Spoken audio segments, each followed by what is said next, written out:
it's just unfortunate. Pray for him and gets better and back in the ring and recovery goes in. Were you worried? Did you like that call? Being your southpaw, correct? Did you think maybe? I was ready to jump right in. I was like, I'm trading for a lefty anyway. What's up? You know what I'm saying? Yeah, but hey, you know what? It is what it is. Ugas, I guess Pacquiao wanted his title back. Well, what do you think about the main event we got?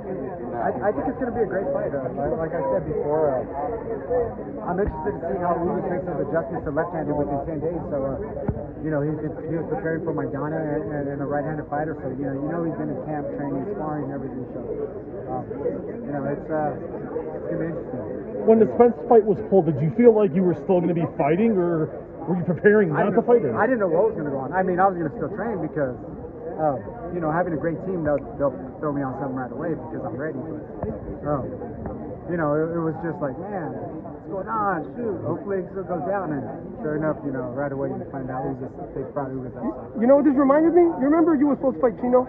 Yeah. And you had the shoulder injury, and for a whole year you were out, but the fans were ripping you and thinking, you remember that? Yeah. Well, and now Spence is going through the same thing. Yep. Yeah. How did you handle it? Praying to God. Your faith. And you came back and you won titles. I came back mad. I came back mad and they thought I was crazy because I tore my shoulder, went through surgery, out for a year and a half, recovery. Then I go from 35 to 47. Just straight eyes. And heck with 40. I'm gonna go 47 years.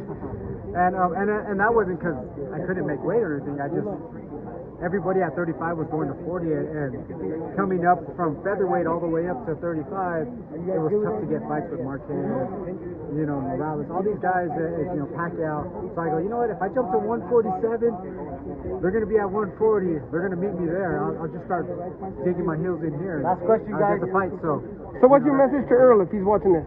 Hey, God bless you, man. We're praying for you. Hopefully you get better and take care of yourself. Can Pacquiao beat guys like? Real quick, just got announced today. What do you think about that fight?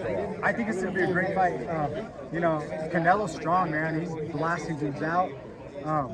But you know what? I think Canelo's going to bring the best out of Caleb Plant.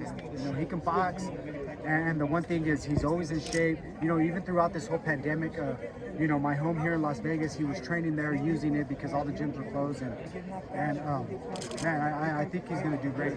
I think it's a pick 'em fight. How good is Canelo? Some people say he's the best Mexican-born fighter at the moment, in the history of the sport. Benito Lopez, man. Yeah. But he's still. I mean, he's still doing his thing, man. I really think he's going to be one of the best fighters out of Mexico. I mean, he just destroyed him. Can Pacquiao beat guys like Crawford and Spence at this point? Dude, Pacquiao, that guy's amazing, man. I mean, look what he did to Thurman. And Thurman's one of the biggest dudes at welterweight and can box. So, I think the one thing is Manny's a man of faith, and you got faith behind you, and you put God first, anything's possible. I mean, look at David and Goliath.